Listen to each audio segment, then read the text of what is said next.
Durante meses, Saddam Hussein, o ditador mais procurado do mundo em 2003, conseguiu escapar da maior potência militar do planeta. Tropas, satélites, bilhões de dólares investidos e nada.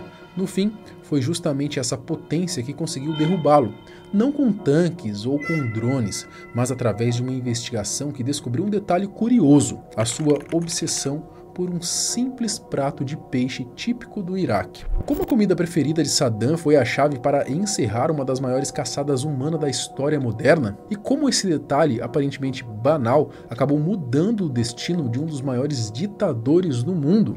Nesse vídeo a gente vai conferir como que um simples prato de peixe foi responsável pela captura de Saddam Hussein. Eu sou Marcelo Milos e depois da vinheta eu te conto. Muita gente, mesmo os mais jovens, já ouviu falar de Saddam Hussein. Ele governou o Iraque com mãos de ferro entre 1979 e 2003, num regime marcado por violência, perseguições políticas e conflitos sangrentos, como a guerra contra o Irã e a invasão do Kuwait. Ao longo desses anos, Saddam transformou a sua imagem como um dos maiores vilões da história recente da humanidade. Mas, como acontece com tantos líderes autoritários, Saddam passou da ascensão ao declínio. Essa queda teve início em 2003, quando os Estados Unidos invadiram o Iraque sob a justificativa de que o ditador possuía armas de destruição em massa. Foi a partir daí que começaram as intensas buscas por ele. No fim das contas, a gente sabe que Saddam acabou sendo capturado, mas as buscas levaram tempo e por muito parecia impossível colocar as mãos nele. O que ninguém esperava é que um detalhe simples seria decisivo para que o ditador iraquiano fosse finalmente encontrado. Mas, para entendermos toda essa trama entre Estados Unidos e Iraque, é preciso voltar ao ataque às Torres Gêmeas, no marcante e inesquecível 11 de setembro de 2001. O ataque às Torres Gêmeas. Após a queda das Torres Gêmeas, o medo tomou conta dos Estados Unidos e começava ali uma nova guerra entre a terra do Tio Sam e os grupos terroristas espalhados pelo mundo. Naquele momento, o então presidente George W. Bush, ele deixou claro, qualquer nação que desse apoio ao terrorismo seria tratada como inimiga, e foi justamente aí que Saddam entrou de vez nessa história. George passou a insistir na ideia e tentou convencer a opinião pública de que Saddam estava ligado ao terrorismo e, mais ainda, de que possuía as temidas armas de destruição em massa. A acusação contra Saddam era de que ele mantinha um arsenal químico, biológico e até nuclear escondido, pronto para ser usado a qualquer momento. Não há dúvidas de que Saddam Hussein foi um ditador cruel que merecia o pior, mas hoje muitos enxergam aquele discurso do então presidente americano como uma verdadeira fake news. Na época, porém, com toda a comoção causada pelo 11 de setembro, não foi difícil convencer a população a acreditar nessa narrativa. O governo Bush queria criar a ideia de uma ameaça tão gigantesca que a guerra parecesse a única saída possível para os norte-americanos.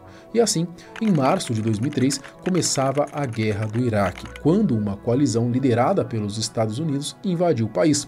Em apenas 3 semanas, Bagdá já estava em ruínas. O regime de Saddam Hussein tinha ido pelos ares, mas uma pergunta permanecia no ar. Afinal, onde que estava escondido o ditador que por tanto tempo comandou o país com mãos de ferro? O sumiço do ditador. Logo no primeiro dia dos bombardeios, Saddam Hussein sumiu sem deixar rastros. A cena que correu o mundo foi a da sua estátua sendo derrubada na Praça Firdos. Um símbolo claro de que, depois de décadas no poder, ele já não era mais o ditador do Iraque. Quem viveu aquela época deve se lembrar. No início, a guerra dominava todos os noticiários. O grande objetivo dos americanos era capturar Saddam e outros 51 oficiais de sua confiança. Para isso, os Estados Unidos criaram uma estratégia curiosa e até assustadora. Eles lançaram um baralho de cartas, em que cada carta trazia o rosto de um dos homens mais procurados do Iraque. Oficialmente, esse baralho ficou conhecido como Cartas de Identificação de Personalidade. No lugar de reis, rainhas e coringas, estavam os rostos dos principais nomes do regime iraquiano procurados pelos americanos. Entre eles, apareciam aliados próximos e até familiares de Saddam Hussein, que, claro, ocupava a posição mais simbólica do baralho, o temido As de Espadas. Essa estratégia criada pelo Departamento de Defesa dos Estados Unidos transformou a guerra quase que em um jogo, uma verdadeira caçada humana, eu diria. Meses se passaram, inúmeras casas foram reviradas, parentes foram interrogados e praticamente todo o país foi vasculhado. Mesmo assim, nada do maldito Saddam. Uma das maiores potências de inteligência do planeta parecia perseguir um verdadeiro fantasma. Foi então, assim como vemos no caso de Maduro, que os Estados Unidos decidiram então apelar para algo quase que infalível: o dinheiro.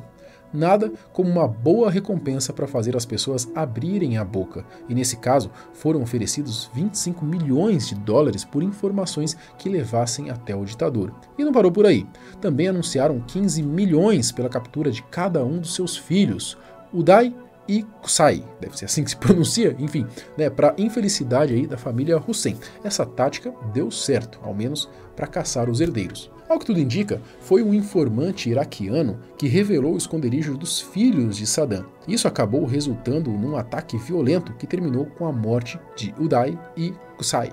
Esse foi um avanço importante para os Estados Unidos, mas não exatamente uma vitória completa. Isso porque, com os filhos de Saddam vivos, seria muito mais fácil rastrear o paradeiro do verdadeiro alvo. Depois da morte deles, nenhuma nova pista surgiu. Foram 4 meses de silêncio até que o comando americano começasse a cogitar que talvez Saddam Hussein já estivesse morto. A busca perdeu intensidade e o homem mais procurado do mundo parecia ter levado a melhor, mesmo que isso significasse o fim da própria vida. Só que quando tudo parecia perdido, uma fita de áudio começou a circular. A gravação tinha uma qualidade ruim, mas a voz era inconfundível, a de Saddam Hussein. Nela, ele lamentava a morte dos filhos e o chamava de mártires. Esse pequeno arquivo foi o suficiente para reacender a caçada. Os Estados Unidos tiveram a certeza de que ele estava vivo e a busca voltou com força total.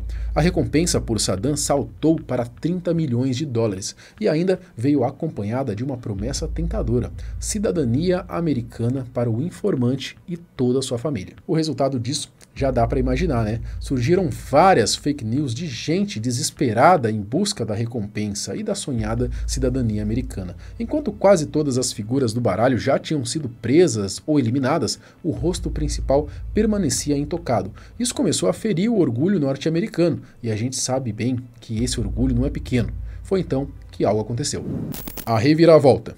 Tudo ainda parecia perdido, até que o rumo da história mudou, e tudo graças a um sargento chamado de Eric Maddox. Ele não era agente de campo, nem integrante das forças especiais, mas sim um interrogador da Agência de Inteligência de Defesa. E foi justamente por isso que ele decidiu seguir um caminho diferente de todos os outros. Maddox percebeu que todos estavam procurando Saddam nos lugares óbvios: políticos, generais, figuras de alto escalão, quando na verdade talvez não fosse aí que estivesse a resposta.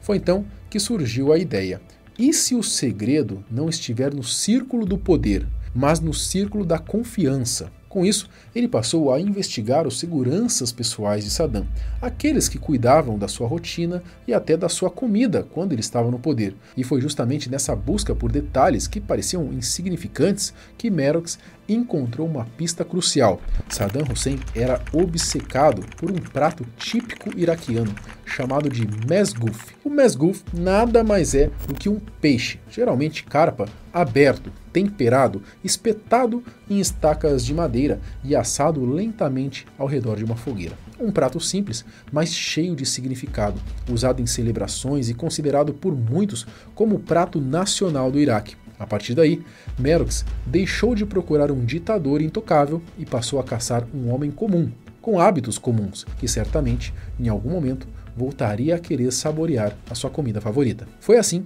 que a investigação levou Eric a um nome: Mohammed Ibrahim al-Muslit, um dos seguranças mais fiéis de Saddam.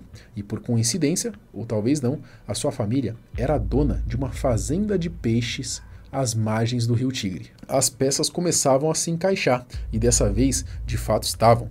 Mohammed Ibrahim ele foi capturado e durante o interrogatório, Maddox não recorreu à violência. Ao invés disso, ele ofereceu algo muito mais tentador, a tão desejada cidadania americana. Não demorou muito para que Mohammed cedesse e revelasse o esconderijo de Saddam, uma área rural chamada de Adaur, onde havia 2 fazendas pequenas. Nascia ali então a Operação Red Dawn. O fim de Hussein estava cada vez mais próximo. Quando as tropas chegaram ao local, reviraram a primeira fazenda e não encontraram nada. Na segunda, a frustração foi a mesma, nenhum sinal do ditador. Os soldados já estavam irritados, achando que tinham sido enganados outra vez, mas antes de desistirem, um deles percebeu algo estranho no chão do lado de fora, um tapete velho, um pedaço de isopor e uma corda que parecia levar para debaixo da terra. Era um esconderijo improvisado, coberto por terra e tijolos. Os soldados se armaram e receberam a ordem clara. Se houvesse qualquer sinal de resistência, uma granada deveria ser lançada no buraco. Eles gritaram em árabe e em inglês, exigindo que quem estivesse lá dentro se rendesse. De repente, 2 mãos surgiram do esconderijo e logo depois emergiu um homem barbudo, sujo e completamente desorientado. Ele levantou os olhos para os soldados e afirmou ser ninguém menos que Saddam Hussein, dizendo ainda que queria negociar.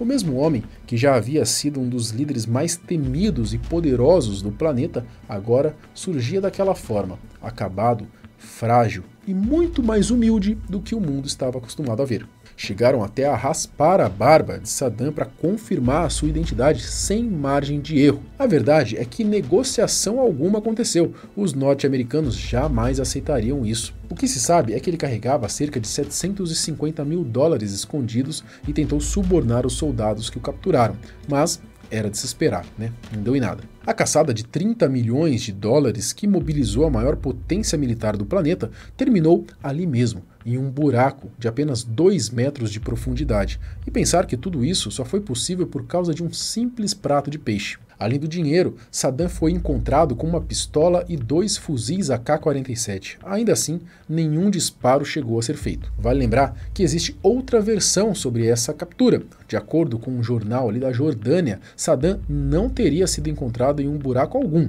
Na verdade, teria sido dopado por um parente que também atuava como seu guarda-costas, e esse mesmo parente, então, o teria entregado aos americanos em troca da recompensa milionária. A sua filha, Haghad, que vive exilada na Jordânia, reforça essa versão, dizendo que o seu pai só poderia estar drogado, porque, em suas palavras, caso contrário, ele teria lutado como um leão. Bom, qual dessas histórias é a verdadeira? Até hoje, ninguém sabe ao certo. O ex-secretário executivo do Departamento de Estado dos Estados Unidos, Paul Bremer, e o ex-primeiro-ministro britânico Tony Blair, eles chegaram a confirmar a versão contada pela filha de Saddam. Na época, Blair tentava convencer a opinião pública no Reino Unido de que Hussein representava uma ameaça imediata ao país, justamente por causa do suposto arsenal de armas de destruição em massa. Independente de qual versão seja a verdadeira, o fato é que Saddam foi capturado, e com isso, os Estados Unidos poderiam manter o seu orgulho intacto. O líder iraquiano acabou sendo executado por enforcamento no dia 30 de dezembro de 2006, após ser condenado pelo Tribunal Especial iraquiano por crimes contra a humanidade, no caso conhecido como Massacre de Dujail. A execução aconteceu em Bagdá, no antigo prédio que abrigava o serviço de inteligência do próprio regime de Saddam. Um detalhe curioso, as famosas armas de destruição em massa jamais foram encontradas. Em 2008, o próprio George W. Bush admitiu que se arrependeu de ter confiado nos relatórios que afirmavam a existência desse arsenal. Pois é, no fim das contas, Saddam acabou tendo exatamente o destino que merecia. Mas me conta aí se você já sabia dessa história e que por conta de um simples prato de peixe, um dos maiores ditadores do mundo foi encontrado.